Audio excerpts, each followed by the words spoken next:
विस्तार करने में, जैसे आज शिक्षा नीति लागू करने में पहला स्थान उत्तराखंड को मिला है, ऐसे ही हर सेक्टर में हमारे राज्य के उसके विभागों को एक अच्छा स्थान मिले, एक प्रथम स्थान मिले, उसके लिए काम करने वाले हमारे शिक्षा मंत्री आदरणीय डॉक्टर धन सिंह रावत जी मंच पर उपस्थित इस क्षेत्र के बहुत ही कर्मठ, जुझारू और लोकप्रिय विधायक, और मैं आज उनसे कह रहा था, हमारे धन सिंह भाई कह रहे थे कि जो है 30 करोड़ का भवन उनको मिला है। मैं कह रहा हूं कि सारे के सारे भवन इन्हीं को मिले हैं। यहाँ पूरे प्रदेश के कितने भवन है यहाँ पर, स्पोर्ट्स कॉलेज से लेकर शिक्षा का डायरेक्टरेट से लेकर निदेशालय से लेकर SCRT तक, स्वास्थ्य महानिदेशक, अनेकों अनेक। और आने वाले समय में जो हमने महाराणा प्रताप विश्वविद्यालय स्पोर्ट्स के क्षेत्र में बनाने का निर्णय लिया है, वह विश्वविद्यालय भी आप ही के क्षेत्र में बनेगा। आदरणीय उमेश शर्मा काऊ जी, हमारे महानिदेशक शिक्षा श्री बंशीधर तिवारी जी, हमारी अपर सचिव और श्री सुश्री दीप्ति सिंह जी, और यहाँ पर उपस्थित शिक्षा विभाग के सभी हमारे अधिकारीगण, सीमा जौनसारी जी से लेकर सभी निदेशक शिक्षा एवं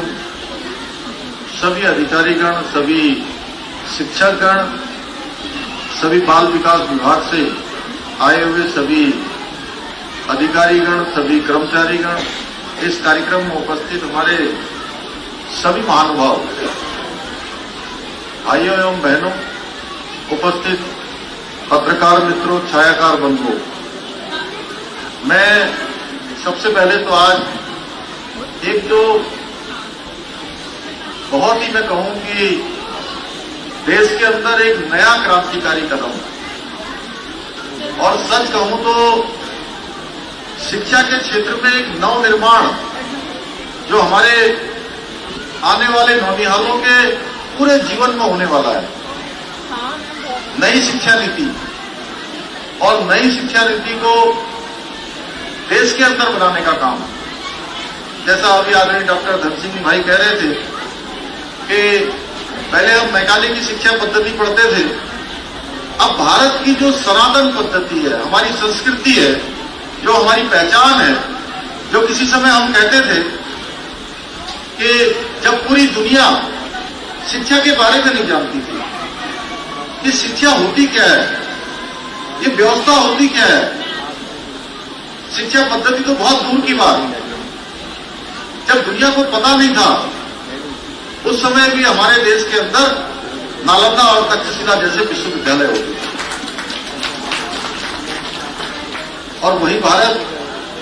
जिसको हम सोने की चिड़िया कहते थे, सोने की चिड़िया कहा जाता था, उस भारत के पुनः वैभव को लाने का काम हर क्षेत्र में, और शिक्षा के क्षेत्र में लाने का जो काम हमारे देश के प्रधानमंत्री नरेंद्र मोदी जी ने किया है, मैं आज के इस अवसर पर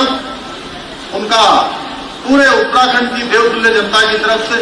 हमारे सभी अभिभावकों की तरफ से, सभी शिक्षकगणों की तरफ से मैं उनका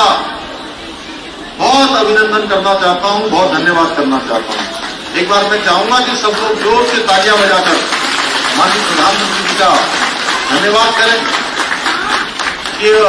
नई शिक्षा नीति उन्होंने देश को समर्पित की है, और इस नई शिक्षा नीति से निश्चित रूप से हमारे नौनिहालों के एक नए भविष्य का निर्माण होगा। और हम देख रहे थे अभी किस प्रकार से हमारे हाथ में कैरियर कार्ड, कौशलम और ऐसे अनेकों जो नए उपक्रम में नीचे हमने बच्चों के बीच में गए, जहां बाल वाटिका का शुभारंभ किया, वहां पर देखा हमने कि किस तरीके से बच्चों के लिए कितने प्रकार के खिलौने, कितने प्रकार के उनके खेलने के और सामान वहां पर हैं। वो निश्चित रूप से इस बात की ओर हमारा निश्चित रूप से एक ध्यान भी जाता है, हम एक दिशा की ओर भी जाते हैं कि आने वाले समय में हमारे सारे बच्चे जो इन बाल वाटिकाओं से निकलेंगे, इन आंगनबाड़ियों से निकलेंगे, इन हमारे जो विद्यालय, जिस किसी समय में जब हमारे प्राइवेट स्कूल नहीं होते थे, और आज तो मैं देखता हूं कि प्राइवेट स्कूल बहुत हैं, लेकिन जब हम लोग पढ़ते थे उस समय तो केवल सरकारी विद्यालय होते थे। और आप में से भी बहुत सारे लोगों ने टाट पर बैठकर या कट्टे के किसी उसमें जो खाद आती थी या बोरियां आती थी गेहूं की, उन बोरियों में पढ़कर, और मैंने तो उसको पढ़ा है, मैं समझता हूं कि उमेश भाई ने जरूर पढ़ा होगा और धनता ने तो जरूर ही पढ़ा होगा। बंशीधर जी, आपने किसको पढ़ा? तो हम लोगों ने तो, सब लोगों ने जो है तख्तियों में पढ़ा, और अब तो तख्तियां बंद हो गई। लेकिन जो हमारी नई शिक्षा नीति आई है, नई शिक्षा नीति के माध्यम से अब हमारे इन नौनिहालों के जीवन में हर वो चीज मिलने वाली है जो उनके संपूर्ण व्यक्तित्व और संपूर्ण विकास के लिए जरूरी है, चाहे वो व्यवहारिक रूप से हो, चाहे मानसिक रूप से हो, शारीरिक रूप से हो, चाहे दक्षता के स्तर पर हो, हर प्रकार की चीज उनको मिलने वाली है। इसके लिए मैं बार बार हमारे देश के प्रधानमंत्री जी का, माननीय मोदी जी का, हमारे शिक्षा मंत्री धर्मेंद्र प्रधान जी का, और हमारे प्रदेश के शिक्षा मंत्री भाई धन सिंह रावत जी का, इनका सबका अभिनंदन करता हूं। और हमारे इस काम को करने वाले शिक्षा विभाग के सभी अधिकारियों का भी, क्योंकि मैं देख रहा हूं इसमें कि कितने प्रकार का नवाचार और कितने प्रकार का काम किया गया है। ये वास्तव में आप लोगों की जितनी तारीफ की जाए वो उतनी कम है। वैसे मैं शिक्षकों के जब भी प्रोग्राम में जाता हूं तो मैं कोशिश करता हूं कि अपनी तरफ से उनको कोई सुझाव दूं, कोई अपनी बात कह दूं। लेकिन आज मुझे लगता है कि पहला अवसर है। पिछली बार मैं जब चिंतन शिविर में गया था तो वहां मैंने कुछ अपने मन की बात उनके बीच में रखी थी, लेकिन आज के अवसर पर मैं जब देख रहा था इतना शानदार यहां पर आप लोगों ने सारा ये संकलन किया है, सारा परिश्रम किया है, मेहनत की है, तो मैं आज के अवसर पर आप सबका अभिनंदन करता हूं। और आप सबसे इतनी अपेक्षा करता हूं कि आप लोग, सब लोग जो हमारे शिक्षकगण हैं, वो देश का, प्रदेश का, एक तरह से मैं कहूं तो भाग्य निर्माता है। भाग्य निर्माता इसलिए है कि आपके माध्यम से हमारे जिन नौनिहालों का नवनिर्माण होना है, उनके संपूर्ण व्यक्तित्व का विकास होना है। और जो प्राइमरी में पढ़ने की उम्र होती है, हमारी बाल वाटिकाओं में पढ़ने की उम्र होती है, इस आयु में किसी भी बच्चे के अंदर जो संस्कार डाल दिए जाएंगे वो संस्कार उसके संपूर्ण जीवन में काम आने वाले हैं। और पहला संस्कार देने का काम माता पिता करते हैं, लेकिन पहले संस्कार के बाद आगे के सारे संस्कार देने का काम कोई करता है तो हमारे शिक्षकगण करते हैं।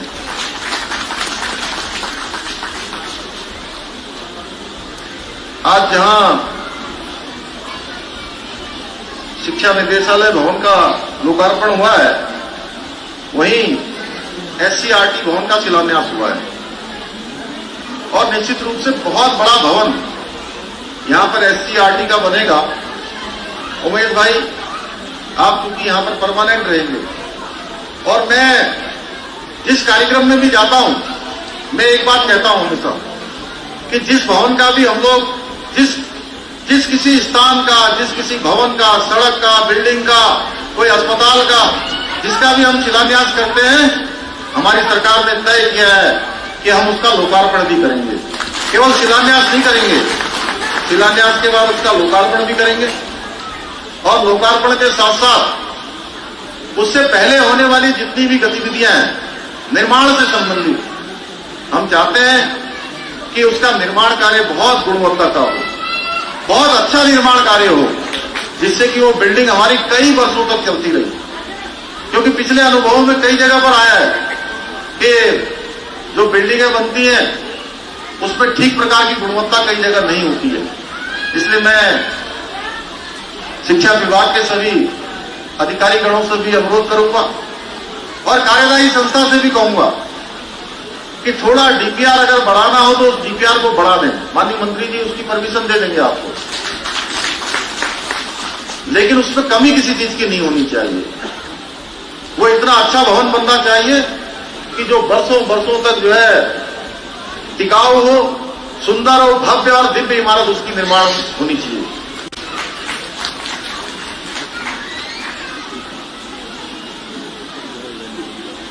भाइयों बहनों,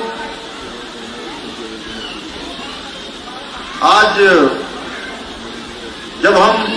यहां पर शिक्षा निदेशालय का SCERT भवन का शिलान्यास कर रहे हैं, लोकार्पण कर रहे हैं और जहां हम नई शिक्षा नीति लागू कर रहे हैं, वहीं आने वाले समय में और हमारे राज्य का ये 22वां वर्ष चल रहा है। 22वें वर्ष में हम प्रवेश कर गए। 9 नवंबर 2022 को हम पूरे 22 साल के हो जाएंगे, यानी कि हमारा राज्य पूरे 22 साल का हो जाएगा। और 2025 में 9 नवंबर 2025 को हम 25 साल के हो जाएंगे। और जब 25 साल के हो जाएंगे तो बहुत सारे लोग यहां बैठे होंगे जिनके विवाह के जब 25 साल पूरे हो जाते हैं। चंद्रशेखर भाई 25 साल के हो जाते हैं। मेरे ख्याल से हमारे उमेश शर्मा जी काऊ भाई ने 25वां साल बना लिया होगा। सिल्वर जुबली हो गई कि नहीं हुई आपकी? अपनी शादी की वर्षगांठ की सिल्वर जुबली हो गई कि नहीं हुई? 25 साल से ज्यादा हो गए होंगे अब। हाँ,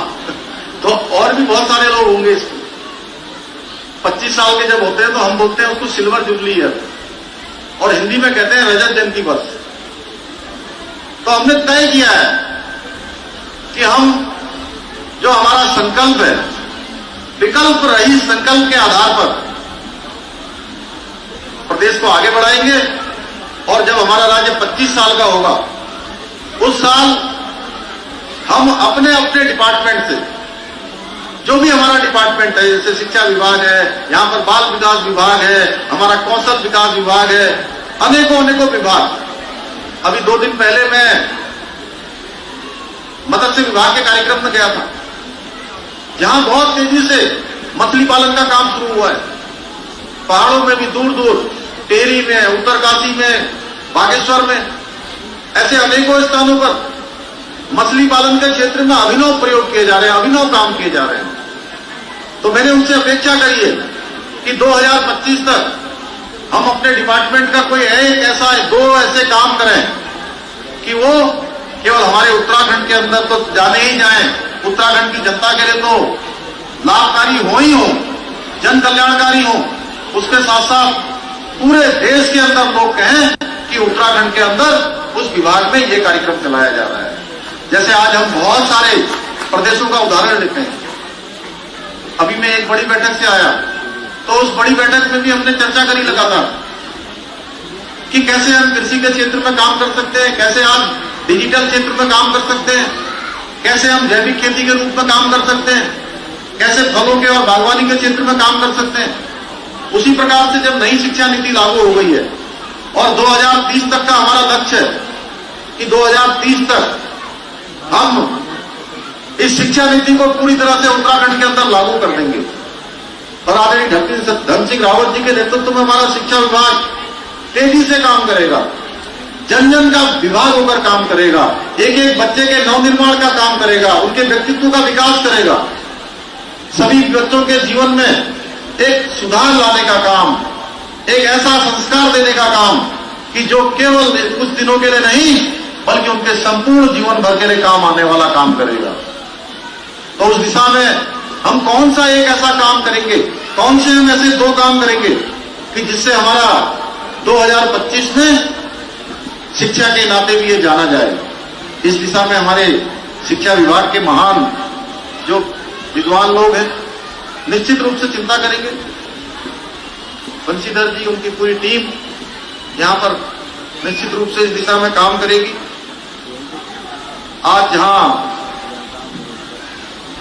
निजी स्कूलों की तरह ही हमारे सरकारी स्कूलों में भी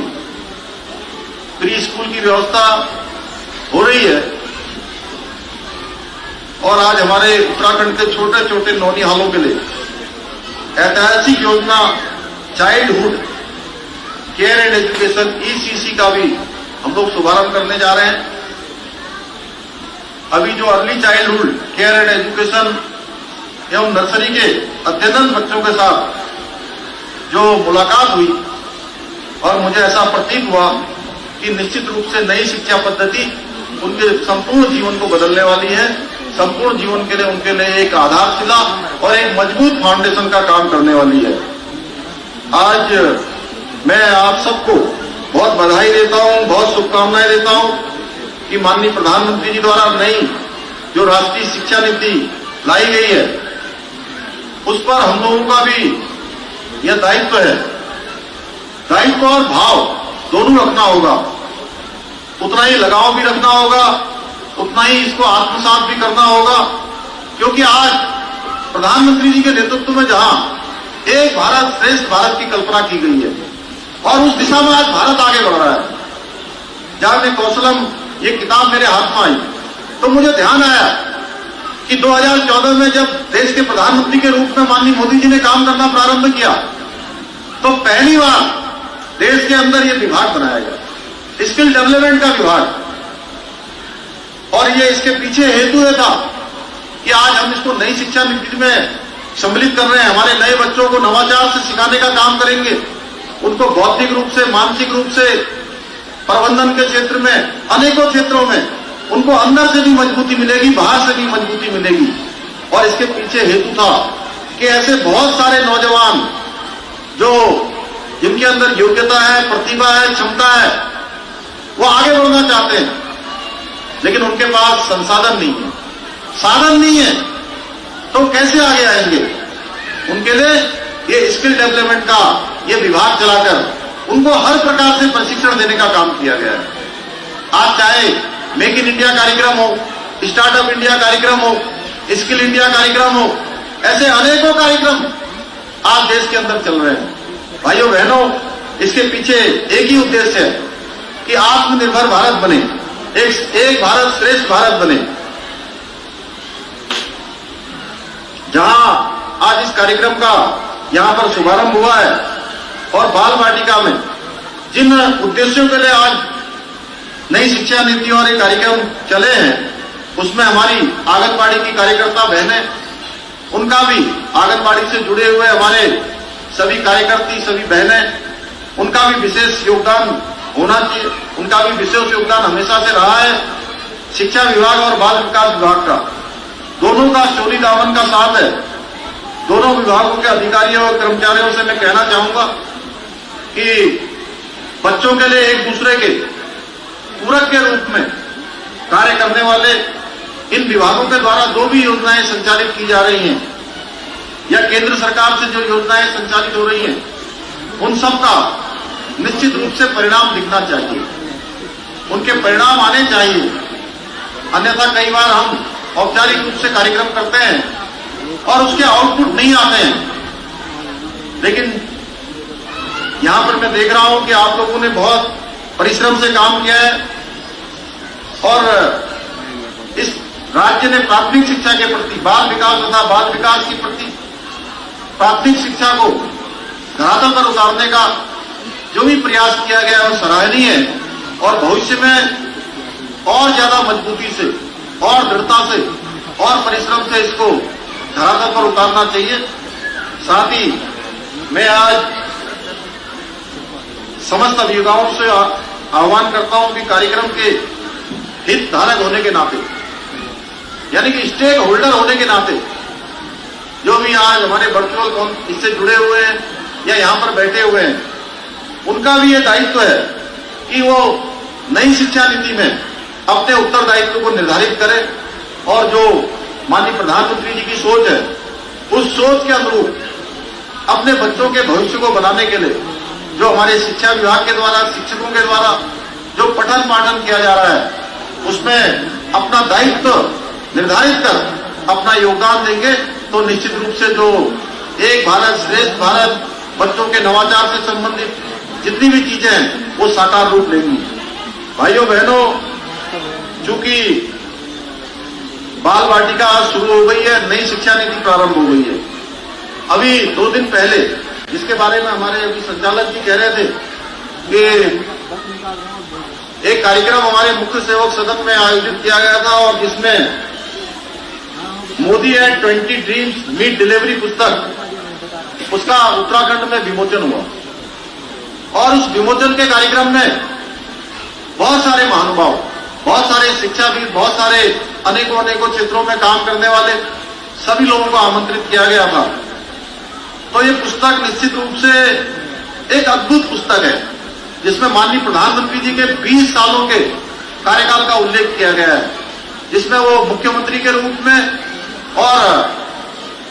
12 साल उनके मुख्यमंत्री के रूप में और 8 साल उनके प्रधानमंत्री के रूप में जो उन्होंने अद्भुत काम किए हैं, पूरी दुनिया के अंदर भारत का मान सम्मान और स्वाभिमान बढ़ाने का काम किया है। गरीबों के लिए, समाज के अंतिम छोर में खड़े हुए व्यक्तियों के लिए जो योजनाओं को लाने का काम किया गया है, भारत का मान सम्मान बढ़े, भारत शक्तिशाली हो, गौरवशाली हो, दुनिया के देशों में भारत की पहचान बढ़े, उसके लिए जो उन्होंने काम किए हैं, उन सभी का अलग अलग लेखकों ने एक पुस्तक में अलग अलग लेख जो है उनके संकलन किए गए हैं। उसमें पुस्तक में शोभना कामिनेनी कहती हैं कि मोदी जी का कहना है कि अब यह केवल महिलाओं के विकास का समय नहीं है, बल्कि महिलाओं के नेतृत्व का विकास का युग है। यानी कि हमारी मातृशक्ति के बारे में जो मोदी जी का विजन है, तथा साथ ही उन्होंने बेटी बचाओ बेटी पढ़ाओ नारी शक्ति के अंतर्गत उदाहरण स्वरूप 2021 में टोक्यो में आयोजित ओलंपिक्स में महिलाओं द्वारा जीते गए ओलंपिक मेडल को भारत का गौरव बताते हुए इसे महिला अधिकारिता का नया व्याकरण बताया एवं शिक्षा का अधिकार, उज्ज्वला योजना, मुद्रा योजना, जनधन योजना, प्रधानमंत्री वंदना योजना का भी उन्होंने बखूबी वर्णन उसमें किया है। भाइयों बहनों, मैं इस अवसर पर मैं चाहूंगा कि हमारे बंशीधर जी को और उनके साथ एक सहयोगी जो शिक्षा विभाग में काम करते हैं, ये पुस्तक भी मैं अपनी तरफ से देना चाहता हूं। और ये पुस्तक मैं देना चाहता हूं। इस पुस्तक को देने का उद्देश्य ये है कि ये पुस्तक हमारे संपूर्ण शिक्षा विभाग में तो प्रचार की दृष्टि से नहीं बल्कि शिक्षा की दृष्टि से जो आगे बढ़े, इसको हमारे बच्चों तक जाए, उनके अभिभावकों तक जाए। तो आज के कार्यक्रम में एक हमारी शिक्षा निदेशक, अच्छा आइए अजीत जी आपको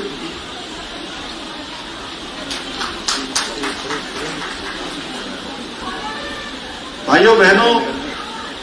जहां आज मोदी जी के नेतृत्व में देश आगे बढ़ रहा है, वहीं प्रदेश के अंदर भी आप सब लोगों ने जो इस बार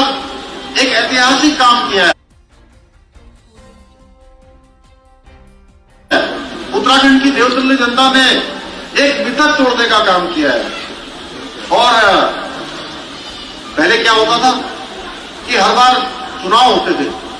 और चुनाव में एक बार इस पार्टी की सरकार बन जाती थी, दूसरी बार चुनाव होता तो दूसरी पार्टी की सरकार बन जाती। पिछले 4 चुनावों में लगातार यही होता रहा। इस बार उत्तराखंड की देवतुल्य जनता ने हमारे देश के प्रधानमंत्री मोदी जी के कामों पर, उनके आगामी कार्यक्रमों पर, उनके विजन पर दृढ़ता से मोहर लगाकर एक नया इतिहास बना दिया और फिर से सरकार दोबारा से मोदी जी के नेतृत्व में उत्तराखंड में भारतीय जनता पार्टी की बना दी। भाइयों बहनों, हमने उस चुनाव से पहले कुछ संकल्प लिए थे कि हम उत्तराखंड की देवतुल्य जनता के सामने ये संकल्प लेते हैं कि हमारी नई सरकार बनेगी तो देश के अंदर हम पहले राज्य के रूप में होंगे जहां समान नागरिक संहिता का कानून लाया जाएगा। और हम इस दिशा में आगे बढ़ गए हैं। हमने पहली मंत्रिमंडल की बैठक में इस बात का निर्णय ले लिया था कि हम इसमें कमेटी का गठन करेंगे और हमने वो कमेटी बना दी। रंजना प्रकाश देसाई सेवानिवृत्त न्यायाधीश, उनके अध्यक्षता में 5 सदस्यीय कमेटी ने काम करना प्रारंभ कर दिया। वो कमेटी जनसंवाद करेगी, लोगों से राय लेगी, हितधारकों से मिलेगी, उनके सबके पक्ष जानेगी और उसके बाद उत्तराखंड के अंदर हम एक कानून लागू करेंगे। भाइयों बहनों, ऐसे अनेकों अनेकों काम हम लोग आज जन सहभागिता, जन संवाद उसके आधार पर आगे बढ़ रहे हैं। हमने इस कड़ी में विचारों की श्रृंखला बोधिसत्व करने का भी निर्णय पिछली सरकार से लिया था और अब हमने बोधिसत्व कार्यक्रम फिर से शुरू कर दिया है। पिछली बार हमने बोधिसत्व कार्यक्रम के माध्यम से विचारों की श्रृंखला से सभी के हमने विचार लेने का काम किया। कोई पर्यावरण के क्षेत्र में काम किया है, किसी ने शिक्षा के क्षेत्र में काम किया है, किसी ने समाज के क्षेत्र में काम किया है। जो विशिष्टताएं जिन्होंने भी प्राप्त की हैं, जिन्होंने अनुभव प्राप्त किए हैं, उनके अनुभव के आधार पर हम प्रदेश को आगे बढ़ाना चाहते हैं कि प्रदेश कैसे हमारा हिंदुस्तान का श्रेष्ठ राज्य बने, कैसे हमारे यहाँ की व्यवस्थाएं आदर्श हो। उस दिशा में भाइयों बहनों हम लोग प्रयास कर रहे हैं और हमारे जितने भी संकल्प हैं उन संकल्पों को हम धरातल पर उतारेंगे। हमने सभी अधिकारियों की, सभी कर्मचारियों की समय से अपने अपने कार्यालयों पर जाना हो, ठीक प्रकार की कार्य संस्कृति जो आज देश के अंदर एक वर्क कल्चर पैदा हुआ है और वो वर्क कल्चर पूरे देश के अंदर जारी है कि अब हम किसी भी क्षेत्र में रहेंगे, चाहे हमारा राजनीतिक क्षेत्र हो, चाहे वो समाज का क्षेत्र हो, शिक्षा का क्षेत्र हो, व्यवस्था का क्षेत्र हो, व्यापार का क्षेत्र हो, प्रशासनिक क्षेत्र हो, अगर हम काम करेंगे तो ही हम वहां पर टिके रहेंगे। किंतु उत्तराखंड के नौजवानों को व्यावसायिक शिक्षा नहीं मिल पाने के कारण से वे उपलब्ध संसाधनों से पर्याप्त रोजगार प्राप्त नहीं कर पाते थे और एनईपी 2020 के अंतर्गत व्यावसायिक शिक्षा प्रारंभ होने के फलस्वरूप पर्यटन, मत्स्य, फल उत्पादन, जड़ी बूटी उत्पादन, बागवानी, चाय की खेती, स्थानीय शिल्प आदि क्षेत्रों में व्यावसायिक प्रशिक्षण प्रारंभ किए जाने से उत्तराखंड के युवाओं में उद्यमशीलता के गुण विकसित होंगे तथा वो विभिन्न क्षेत्रों में दक्ष होकर रोजगार को प्राप्त करेंगे। उत्तराखंड धार्मिक व ऐतिहासिक दृष्टि से भी वैदिक काल से ही समृद्ध परंपरा का वाहक संभाल रहा है। राष्ट्रीय शिक्षा नीति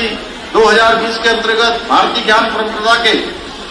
समृद्ध संबोधों को राष्ट्रीय शिक्षा क्रम में सम्मिलित करने से उत्तराखंड राज्य की समृद्ध विरासत